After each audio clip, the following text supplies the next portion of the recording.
Atila el Huno. Conocido como el azote de Dios. Causaba estragos allá por donde pasaba. Era un matón, un extorsionista, un asesino.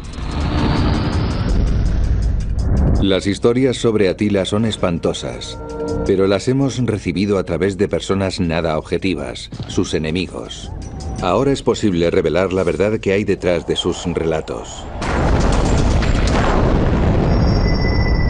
Los investigadores buscarán al verdadero Atila, sometiendo los hechos ocurridos en su vida a análisis científicos. Los restos arqueológicos revelarán que la sola imagen de los hunos causaba pavor entre sus enemigos. Y un psiquiatra tumbará a Atila en su diván para descubrir si era tan malvado como se cuenta. Y el lugar que le corresponde entre los malos de la historia. Los malos de la historia. Atila. Era un peligroso bárbaro al que se describe como uno de los mayores monstruos de la historia. Incluso a día de hoy, su nombre Atila el Huno es sinónimo de salvajismo.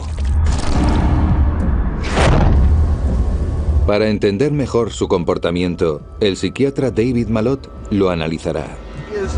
¿Atila era un creador de imperios o un asesino despiadado?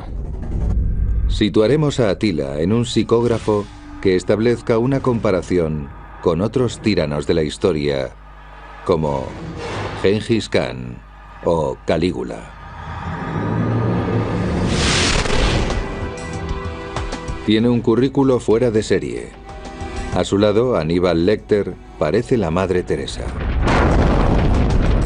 En la ciudad francesa de Reims, entró en la iglesia y decapitó al arzobispo. Estaba decidido a convertirse en un bárbaro temible y lo consiguió. Destruyó toda una cultura, hombres, mujeres y niños incluidos, solo por su oro y riquezas. Atila causaba pavor por ser un asesino en masa, un saqueador, un expoliador y un salvaje. Masacró a todo un ejército romano. Era sumamente despiadado. Y ejecutaba a los desertores de la manera más sangrienta posible. Para Atila, la lealtad lo era todo. Y a los traidores, los castigaba con tal brutalidad que hubiesen deseado no haber nacido. Las historias de terror se sucedían, mostrando un nivel de salvajismo apenas concebible. Quizás porque las escribieron sus archienemigos, los romanos. Es muy difícil hacerse una imagen veraz de los hunos, porque la información está demasiado sesgada. Los romanos estaban cargados de prejuicios sobre los hunos. El escritor romano Marcelino escribió lo siguiente sobre ellos. Ignoran totalmente la diferencia entre el bien y el mal. Son una raza salvaje, devorada por su pasión por saqueos, robos y matanzas. Es decir, rechazo absoluto a los hunos. ¿Pero podemos fiarnos de los historiadores romanos? Podemos hallar algunas respuestas en la infancia de Atila. La información es sucinta. El historiador Prisco, coetáneo de Atila, afirma que nació en algún lugar de la gran llanura húngara en torno al 406 después de Cristo. Era el menor de dos hermanos y pertenecía a la familia real huna. Creció rodeado de praderas, carpas, caballos, carros y arquería ecuestre. Así sería el cuartel general de los hunos, pero apenas dejaron restos para los arqueólogos. Ni estructuras permanentes, ni monedas, ni monumentos. Entender a Atila y quién era es algo muy complicado porque apenas hay fuentes, no tenemos datos. Es como intentar atrapar una nube de humo. Los romanos se ensañaron en sus descripciones de los hunos. Lo políticamente correcto no iba con ellos. El historiador romano Amiano Marcelino describió a los hunos con cierto detalle. Según él, tenían cuerpos anchos, chaparros, informes y torcidos. Eran prodigiosamente feos, tenían una pasión salvaje por los saqueos y los padres desfiguraban los rostros de sus hijos desde el nacimiento.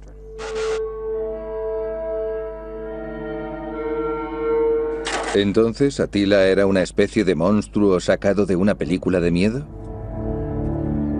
Ciertos restos hallados en los escasos yacimientos arqueológicos han ofrecido resultados sorprendentes. En unas excavaciones de Győr, Hungría, se encontraron cráneos de hunos pertenecientes a la época de Atila. El hallazgo fue asombroso. Los cráneos estaban deformados.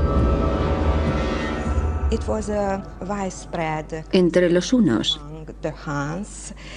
era común deformar el cráneo de los niños.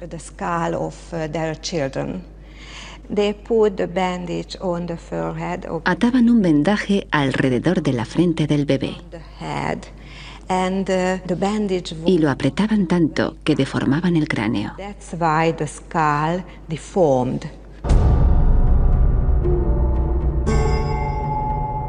Así que Marcelino los había descrito adecuadamente. Además, para los romanos, su procedencia étnica no era sino un añadido en su extraña apariencia. Una gran parte de los hunos provenían de Asia. Esto, añadido al hecho de que tenían los cráneos deformados, explica que los describieran como terroríficos, diferentes, salvajes.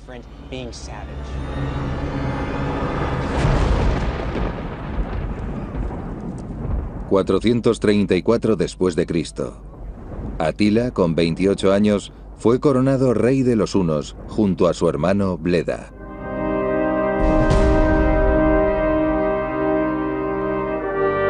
Se hicieron con el poder de un territorio que se extendía desde Alemania a Asia Central, desde el Danubio hasta el mar Báltico. Una superficie enorme. Y los hermanos querían algo para aderezarlo.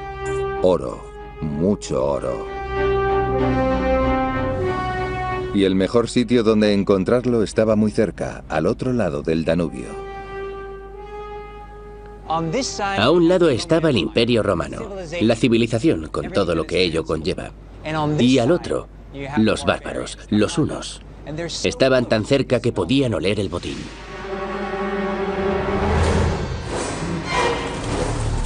En un abrir y cerrar de ojos, los bárbaros ya estaban ahí. Atila, Bleda y sus hombres saquearon una ciudad romana tras otra, en ataques rápidos tras los cuales desaparecían. Fuentes indican que su talento a lomos de un caballo fue lo que les dio ventaja frente a los romanos. Estaban como pegados a la montura, cabalgaban a la velocidad del rayo. En esas circunstancias había que tomar todas las precauciones, ya que además usaban los arcos durante el ataque y la retirada. ¿Exageraban los romanos de nuevo o tenía Atila un arma secreta? Lo que distinguía a los jinetes hunos de los romanos era la montura. A diferencia de las romanas, las monturas hunas tenían una sección elevada en la parte anterior y posterior. La ventaja de esta montura es que proporcionaba una gran sujeción por delante y por detrás. De esta manera, los jinetes podían girar el torso y disparar en cualquier dirección. Estás prácticamente amarrado a la montura. Esa es la diferencia principal. Con un jinete tan bien sujeto, el caballo se convertía en una plataforma armamentística multifunción. Esta es una montura muy especial. Permitía a los jinetes disparar en un ángulo de 360 grados. Esto los hacía mucho más versátiles y efectivos que sus contrincantes. Transformaba a un caballo o un animal de carga en una sofisticada arma para la batalla. Atila se convirtió en un terrorista del siglo V. Irrumpía en las ciudades romanas, violaba, saqueaba, mataba y les prendía fuego. Su reputación no tardó en extenderse. Se trataba de un maleante con el que había que andarse con cuidado. Pero en lugar de enfrentarse a Atila y sus hordas, los romanos decidieron contratarlos como sicarios y mercenarios. Un claro caso de mantener a los amigos cerca y a los enemigos aún más cerca. Los romanos apreciaban las proezas militares de los hunos y les prometieron grandes beneficios si se aliaban con ellos. ¿Matar por dinero? Una oferta a la que Atila y su hermano Bleda no podían negarse. En el 437 después de Cristo, los hunos lanzaron un ataque a gran escala contra los borgoñeses, en lo que hoy sería Francia. Fue una atrocidad. Fuentes históricas señalan que Atila masacró primero a los guerreros y después a mujeres y niños. Murieron 20.000 personas. Una limpieza étnica a escala épica. Pero, ¿por qué? ¿Había alguna estrategia tras esa sed de sangre? ¿Qué se le pasaba a Atila por la cabeza? Para mí, la matanza de los borgoñoses dejó bien claro que lo que quería Atila era dinero. Ese era su último objetivo. Era una destrucción porque sí, por pura maldad y odio. Los romanos recompensaron copiosamente a Atila por deshacerse de los borgoñones, quizás sin ser conscientes de que habían creado un monstruo. Atila tomó el oro de los romanos y se dio cuenta de que aún tenían mucho, muchísimo más. Una vez hubieron recibido todo aquel dinero de los romanos, se dieron cuenta de que podían volver a por más una y otra vez. Pero saquear y masacrar tribus de medio pelo no era suficiente para Atila. Querían más dinero. Y solo había un pueblo al que pudiesen robarle tales cantidades: los romanos. Roma contrató a Atila el Huno y a su hermano Bleda para que les hicieran el trabajo sucio, librarles de los enemigos del imperio a cambio de oro. Pero Atila y Bleda necesitaban más para garantizar la lealtad de los hunos. Por lo que se propusieron hacer algo que ningún otro pueblo bárbaro había hecho hasta la fecha: atacar una ciudad romana fortificada. Lo que quería Atila era extorsionar al Imperio Romano. Para ello, tuvo que demostrar a los romanos que les iba a causar problemas si no le pagaban ese dinero. En primer lugar, tenía que encontrar una ciudad y destruirla. Una ciudad como Naissus, ubicada donde hoy se encuentra Serbia. En el 441 después de Cristo, Naissus tenía gran importancia estratégica para los romanos. Era una fortaleza armada. Pero dentro había oro. Y era precisamente eso, y no otra cosa, lo que quería Atila. Era un saqueador, no un creador de imperios. Atila no tenía ningún interés en conquistar ciudades, solo quería echar la puerta abajo, entrar, destrozar la ciudad y salir tan rápido como le fuera posible. Y cuanta más gente muriese en el proceso, mejor para su reputación.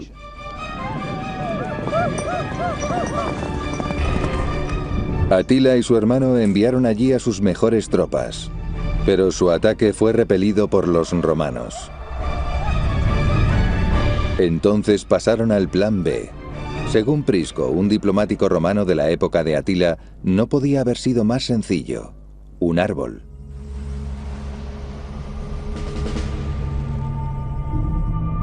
Prisco relató cómo los hunos destruyeron las puertas de Naissus con un ariete. Atila no se andaba con sutilezas. Pero ¿serían capaces Atila y Bleda, dos nómadas analfabetos, de construir un ariete lo suficientemente potente como para echar abajo las puertas de una ciudad? Este es un trabajo para el equipo SWAT. La unidad de respuesta de emergencia de la Policía Provincial de Ontario, Canadá, va a encargarse de poner a prueba el ariete de Atila. Lo primero es hacerse con un ariete de características similares al que utilizó Atila. Prisco comentó que era un tronco de árbol con metal en la punta, que sujetaban mediante una estructura que lo recubría. Seguramente iría cubierto con algo de cestería de sauce y llevaría protección, porque una de las cosas más importantes que necesitas cuando estás echando abajo los muros de alguien es protegerte de las rocas que pueden estar tirándote. La policía intentará irrumpir en una fábrica con puertas de acero y muros de cemento. Estas puertas son muy similares a las que tendrían los romanos en sus ciudades. Serían de este tamaño, de doble batiente. Por el otro lado, habría un travesaño para protegerlas y evitar que la gente entrase. ¿Listos? Tirad.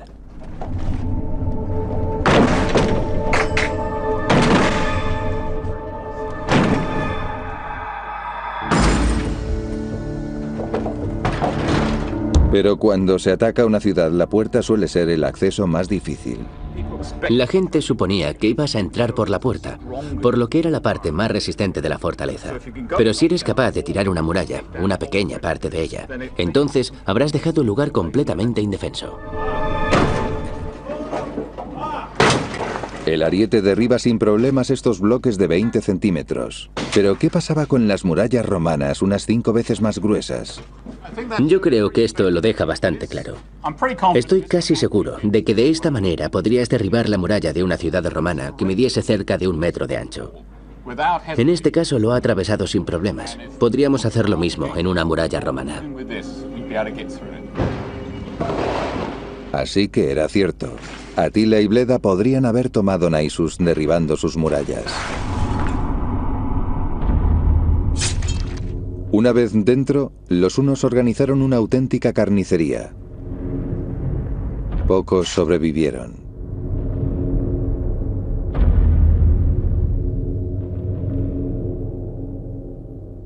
El Imperio Romano se quedó conmocionado. Era la primera vez que caía una ciudad fortificada. La noticia corrió como la pólvora. Atila no era un bárbaro como los que habían conocido hasta entonces. Y las ciudades imperiales estaban a su alcance. Podemos imaginar el pánico que debieron sentir los romanos al enterarse de que Atila iba atacando ciudades y convirtiendo casas como estas en ceniza. Evidentemente, eso era precisamente lo que él quería. Como a cualquier terrorista, el miedo lo hacía más fuerte. El reinado del terror de Atila y su hermano no había hecho más que empezar. A continuación subieron el listón y fueron a por la ciudad más rica del mundo. Constantinopla.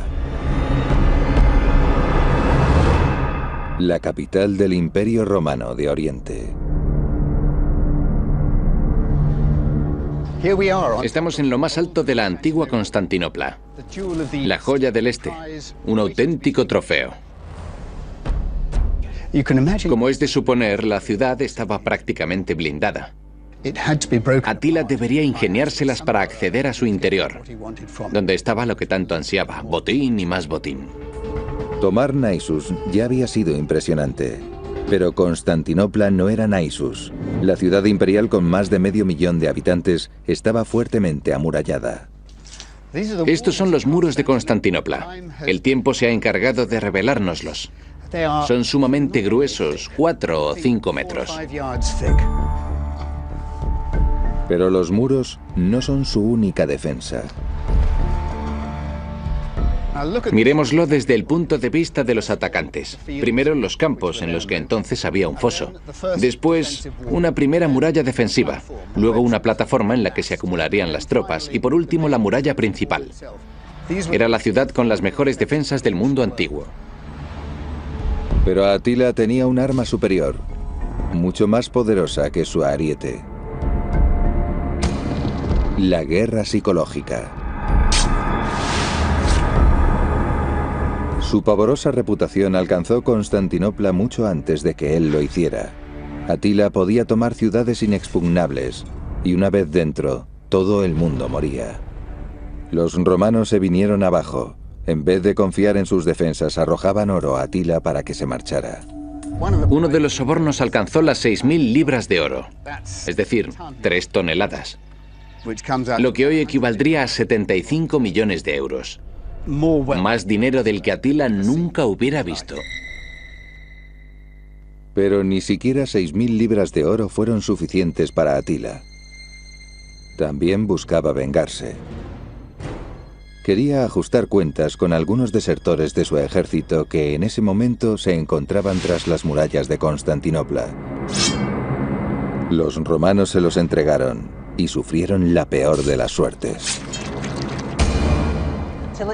Atila era despiadado.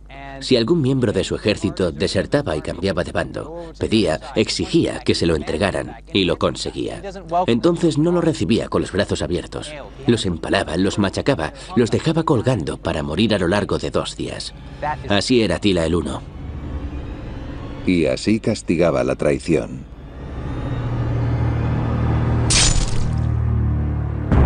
Pero ¿qué tipo de hombre es capaz de hacer algo así?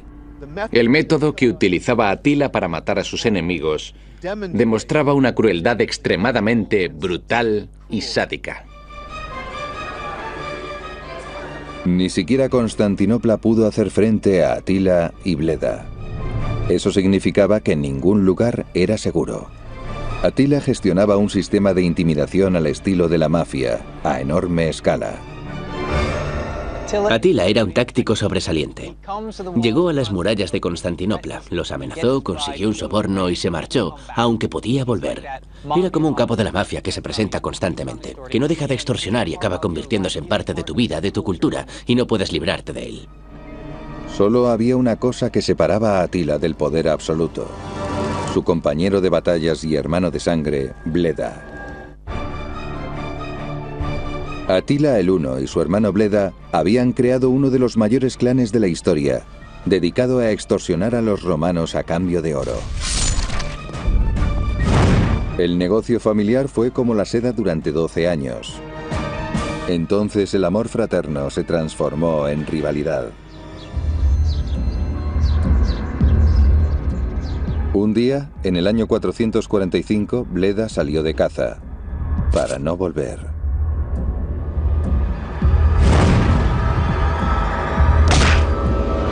Jordanes, un escritor romano, lo tachó de homicidio, del que acusó a Atila. Atila y su hermano habían crecido juntos. Lo habían hecho todo juntos. Habían reinado juntos. Pero Atila lo asesinó despiadadamente. Esto indica que Atila era un asesino psicópata. Ahora, Atila era el único líder de los hunos. Se había hecho rico extorsionando a los romanos, y con ese oro se aseguraba la lealtad de sus hombres. Pero los romanos estaban hartos. Reunieron un ejército para enfrentarse a Atila en el campo de batalla de Utus, donde a día de hoy se encuentra Bulgaria. Fue una debacle. El ejército romano fue arrasado. Y los supervivientes tuvieron que buscarse excusas. Los romanos tenían que justificar su derrota ante estos bárbaros. ¿Y qué es lo que dicen? Evidentemente no es que sean más sofisticados, fuertes o inteligentes. Lo que pasaba es que les superaban con creces el número. Océanos de enemigos arrasando al pequeño ejército romano. Fuentes romanas afirman que el ejército de Atila alcanzaba el 500.000, mientras que el romano rondaba los 120.000.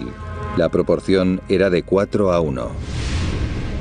La explicación dejaba intacta la honra de los romanos. ¿Pero era cierta? Basándonos en datos sobre la cría de animales, ahora es posible calcular el tamaño real del ejército de Atila. Basta con conocer el número de caballos. Los pastos de los hunos se encuentran aquí, en la gran llanura húngara, una cuenca natural que limitaba con los Alpes, los Cárpatos y el Danubio. Ciertos estudios han demostrado que los pastos de Hungría pueden albergar a unos 150.000 caballos. Bastantes menos de los que apuntaban los romanos. Además, lo más probable es que cada hombre de Atila tuviese varios caballos para cubrir distancias más rápidamente. Si cada jinete uno tenía, por poner, 5 caballos, podemos calcular que su ejército ascendería a 30.000 individuos. Una fuerza modesta con la que enfrentarse al Imperio Romano. Los romanos tendrían que buscarse una excusa mejor que los números apabullantes de los hunos. Los análisis apuntan a lo contrario a lo que afirmaban los romanos. Eran ellos los que superaban a los hunos por 4-1, no al revés. ¿Cómo lo consiguió Atila? El escritor romano Marcelino puede darnos alguna pista. Sus observaciones sobre los hunos poco antes del nacimiento de Atila dejan ver que tenían un enfoque distinto de la guerra. Primero enviaban arqueros para romper las filas romanas. Después desplegaban dos armas muy comunes para las que los romanos no estaban preparados: el lazo y la red. Un equipamiento muy sencillo usado con gran eficacia. Había gente especialmente designada para utilizarlo y coordinar toda la maniobra. Por ejemplo, si atacaban desde una esquina, desde un flanco hasta el flanco opuesto, se valdrían hábilmente de la cuerda, en una maniobra perfectamente orquestada. Ante jinetes armados con lazos, la infantería romana no tenía escapatoria. Se lo tiraban al cuello y los arrastraban con fuerza. Morían en segundos. Los romanos no sabían reaccionar ante esas tácticas. Murieron decenas de miles. Además, había otro motivo por el que los romanos fueron arrasados. Porque ya no eran el ejército disciplinado que había dominado a los bárbaros durante siglos. Este es el típico legionario de Roma que vemos en las películas de Hollywood.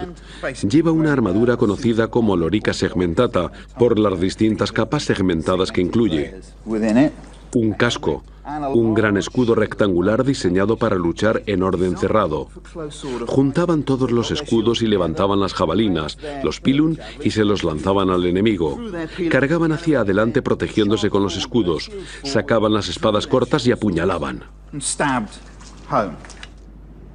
Así eran los soldados que habían conquistado el mundo. Pero en la época de Atila, estos soldados habían pasado a la historia. En la época de Atila, los legionarios romanos eran más bien así.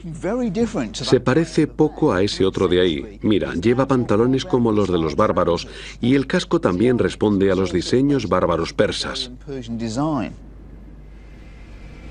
Al parecer, el ejército romano podría haber estado compuesto en su mayor parte por mercenarios, bárbaros.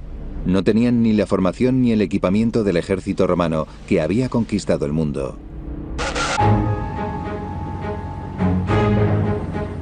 Devastados por la derrota, los romanos de Constantinopla pidieron la paz. Se nombró a un enviado para que se desplazase hasta el cuartel general de Atila, en Hungría, para pactar las condiciones. Junto a él viajó Prisco, autor de los únicos documentos jamás escritos en primera persona sobre Atila. El historiador John Mann rehará ahora su camino. Salieron desde Constantinopla hacia el norte y debieron de tardar cerca de un mes. Día tras día, Prisco descubría muestras espantosas de la brutalidad de Atila. Por todo el camino encontraron áreas que los hunos habían arrasado en su camino hacia el sur. Una de ellas era la ciudad de Naissus, hecha trizas.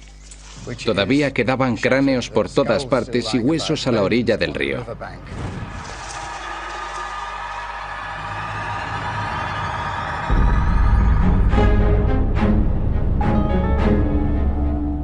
Finalmente salieron del Imperio Romano y se adentraron en el territorio de Atila, hasta el río Tisza. Tendrían que estar aterrorizados ante lo que se les avecinaba. Era como ir a visitar a Saddam Hussein sin previo aviso. Atila era veleidoso con su violencia. No se sabe exactamente dónde se encontraron Prisco y Atila, pero John Mann calcula que no lejos de este punto. Creo que esto es lo que andábamos buscando. Prisco debió de encontrarse con Atila en un sitio como este. Y la descripción que hizo de él fue muy sorprendente. Prisco esperaba encontrar una ciudad nauseabunda compuesta por tiendas y con bárbaros pestilentes, pero se equivocaba. No solo había cabañas de madera, sino que junto a él habían construido un complejo de baños en piedra. Prisco vio un complejo de baños en la sede de Atila. Le sorprendió por tratarse de algo muy característico de la cultura romana, no de la una. El hecho de que se hubiesen instalado a instancias de Atila era un claro indicador de que los hunos podían evolucionar y adoptar las buenas ideas de los romanos. Unos baños eran uno de los principales rasgos de una ciudad romana. Según esto, Atila sería un hombre normal al que le gustaba darse un buen chapuzón después de haber estado saqueando y violando. También fue descrito como un hombre que amaba a su familia. Prisco retrató a Atila como un hombre polifacético y padre cariñoso. Prisco se dio cuenta de ello. Era un hombre humilde, un dirigente estoico, con una faceta humana. ¿Cómo puede entenderse que Prisco también lo describiera como bebedor empedernido y asesino iracundo que no tiene reparos en empalar a espías y esclavos?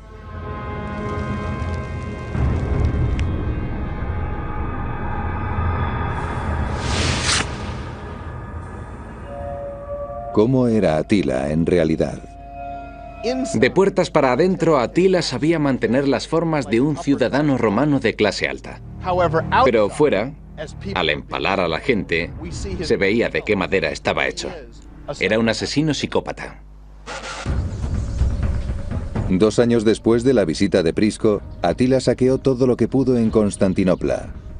Pero por suerte, el Imperio Romano estaba dividido en 2.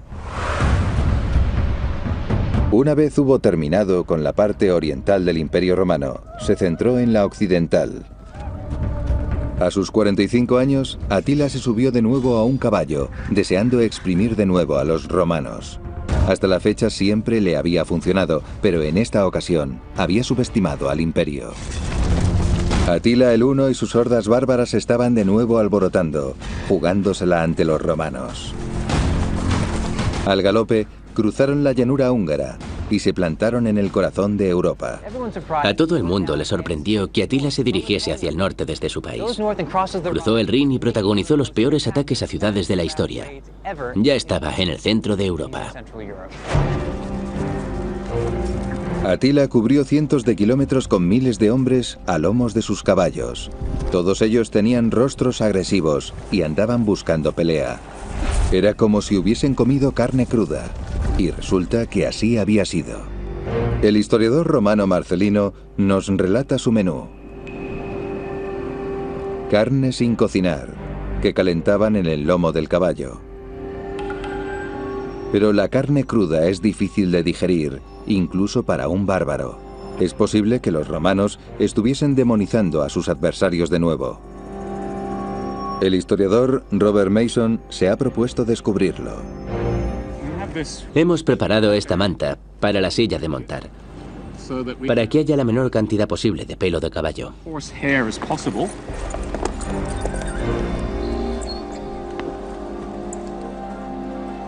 Montamos el caballo durante 6 horas para descubrir si la carne se volvía comestible o simplemente repugnante.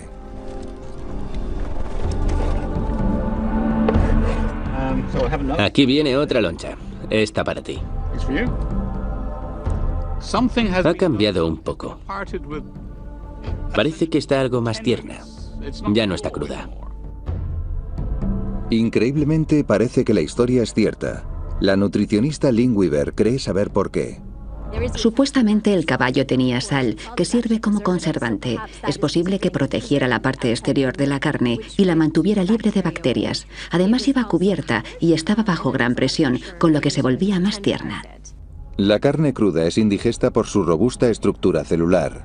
Los golpes que recibía mientras cabalgaban rompían las paredes de las células y se volvía más tierna. Una versión del plato de carne cruda, steak tartare. Un alimento muy práctico con el que Atila y sus hombres ganaban tiempo de viaje. No está mala. Atila y sus carnívoros guerreros irrumpieron en Europa occidental y llegaron a la ciudad amurallada de Metz. Sacaron sus arietes y la ciudad cayó. Siguieron adelante y no encontraron más que ciudades fantasmas. Sus habitantes habían huido despavoridos.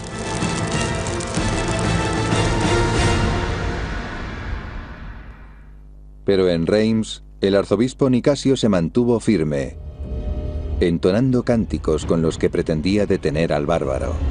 Pero a Atila la música le traía sin cuidado. Rebanó la cabeza del arzobispo. ¿Tenía alguna gran estrategia en mente? ¿O solo obedecía a su sed de sangre? La campaña de Atila en la Europa del Oeste no parece tener ningún valor estratégico. Lo movía únicamente la venganza, el odio y la destrucción. Finalmente, Atila llegó a los campos cataláunicos, al norte de Francia, y se dio de bruces con los ejércitos romanos de la Europa occidental. El general romano Aecio tenía una estrategia sencilla: superarlos en número. Había recorrido la Galia y reunido a todas las tribus que guardaban rencor a Atila, desde los borgoñones supervivientes a los visigodos. 2 ejércitos frente a frente. Que empiece la acción. La clave de esta batalla eran las plataformas altas. En la llanura cataláunica había una cresta elevada entre los 2 ejércitos y ambos corrieron para ser los primeros en llegar a ellas. Los romanos lo lograron. En ese momento les bastó con quedarse esperando a que los jinetes de Atila subieran por la colina. Caballería contra una infantería aferrada a una posición defensiva. Ambas partes sufrieron bajas. Sidonio Apolinar, un poeta galo de la época, afirma que murieron 100.000 hombres en un solo día y que el río que atravesaba la llanura fluía de un color rojo sangre. Los hunos venían en oleadas cresta arriba y siempre eran repelidos una y otra vez. Entonces, en el momento clave, los visigodos cargaron colina abajo. Atila tuvo que replegarse hasta su campamento. Había ocurrido lo impensable. Atila había perdido la batalla.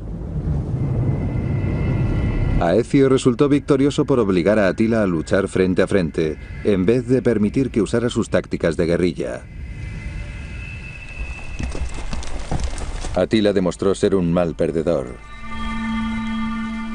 Había perdido su primera gran batalla. Pero eso no iba a disuadirlo. Creía en la fuerza bruta. Y estaba furioso. Quería vengarse. Quería la revancha. Y eso fue exactamente lo que hizo. Decidió que Roma pagaría por aquello y puso sus ojos chispeantes en Italia. Cruzó los Alpes e inició una nueva campaña de muerte y destrucción. En primer lugar, en la ciudad fortificada de Aquilea. Sus artilugios funcionaron. Los hombres de Atila irrumpieron en la ciudad y la destrozaron. Pero alguien iba por delante de Atila, su aterradora reputación.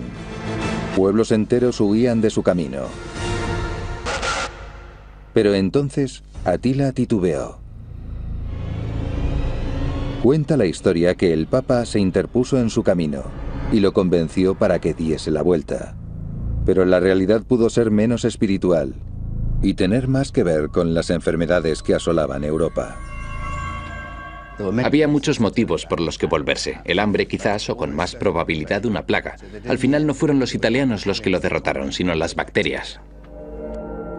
Con una plaga acuciando a sus hombres y el invierno a las puertas, Atila hizo lo más sensato: volverse a casa. Para lo que Atila estaba acostumbrado, en esta gira europea no había tenido demasiado éxito. Aún así, tenía una gran cantidad de bienes saqueados y oro de sus extorsiones. Tenía unos 47 años y había sobrevivido a 19 años de guerra. No lo mató una batalla, sino su arduo estilo de vida. Atila el Huno. Con él llegó el infierno. Aterrorizó Europa y los Balcanes durante 10 años. Amasó una enorme fortuna y mató a cientos de miles de personas. Hacia el año 453 después de Cristo estaba fatigado, listo para descansar y relajarse un poco, pero no lo consiguió. Se casó de nuevo con una mujer preciosa, según se cuenta. Era maravillosa, joven. La llevó a su habitación. Pero a la mañana siguiente amaneció muerto. Según Prisco, cuando encontraron el cuerpo de Atila, había sangrado por la nariz. ¿Es posible que semejante guerrero tuviese tan ignoble muerte? ¿El azote de Dios, muerto por una hemorragia nasal, sería posible? Prisco nos ofrece datos médicos en su informe sobre la muerte de Atila. Lo encontraron aturdido, con mucha sangre por la boca, y también había sangre por los alrededores. No había rastro de vómitos. Sabiendo esto, puede utilizarse un simulador médico que establezca una causa probable de su muerte. Las posibilidades son que la sangre viniera de sus pulmones o bien del tracto digestivo. La tuberculosis, las infecciones o un tumor pueden causar hemorragias en los pulmones, pero solo pequeñas cantidades de sangre espumosa. No encaja con la descripción de Prisco. Attila había bebido mucho toda su vida y es probable que padeciese del hígado. Una de las consecuencias de ello es que el vaso sanguíneo que alimenta al hígado empieza a expandirse y llenarse aún más. Los vasos sanguíneos de la garganta van a parar a una de las venas principales que baja hasta el hígado. Cuando hay demasiada presión, estos vasos pueden reventar o desgarrarse, provocando una enorme hemorragia. Estas eran consecuencias lógicas de una vida dura. Demasiado alcohol, demasiadas juergas y demasiado estrés. Una noche que debería haber sido de felicidad absoluta acabó con un ataque de tos, una repentina hemorragia y una gran pérdida de sangre. El paciente acaba ahogándose en su propia sangre. En el caso de Attila, probablemente fue un poco de todo. Estado de shock por la enorme hemorragia, la tráquea llena de sangre, la asfixia. Todo ello le causó la muerte. Una muerte sangrienta para un asesino sangriento. Attila creció como un nómada en las llanuras húngaras y desafió el poder del Imperio Romano. Las muertes que causó se cuentan por cientos de miles. Libró guerras de terror y extorsión. Cometió un genocidio barriendo a los borgoñones en medio de un tremendo derramamiento de sangre. Arrasó ciudad tras ciudad, simplemente porque podía. Las calles rebosaban de cuerpos en descomposición. Su venganza contra los traidores era horrenda. El empalamiento, una muerte lenta y dolorosa. ¿Qué puesto le corresponde en el palmarés de los malos de la historia?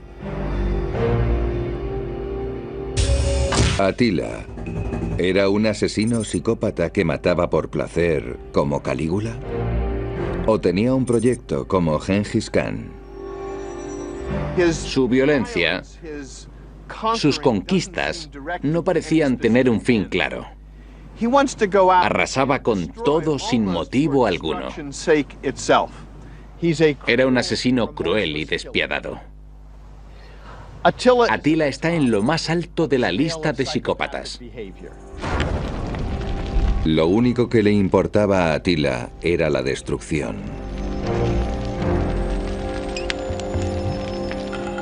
No planeaba asegurar el futuro de los hunos. En comparación con otros tiranos de la antigüedad, Attila apenas tenía creatividad alguna. No resolvía problemas, no construía nada, no dejaba nada tras de sí. Ante la duda, mataba. Tenía un perfil psicológico deleznable que aún existe hoy. Attila era como un capo de la droga, un Pablo Escobar. Solo le interesaba el poder, el dinero. No creaba nada, no construía nada. Si alguien se metía en su camino, lo mataba. Es posible que Attila fuese el primer gran terrorista de la historia. Consiguió amasar una enorme fortuna en el siglo V mediante su campaña de intimidación. Pero su falta de visión hizo que no sentara las bases de una civilización duradera. Muerto Attila, esta se desmembró. 30 años después, el gran imperio de Attila había desaparecido por completo.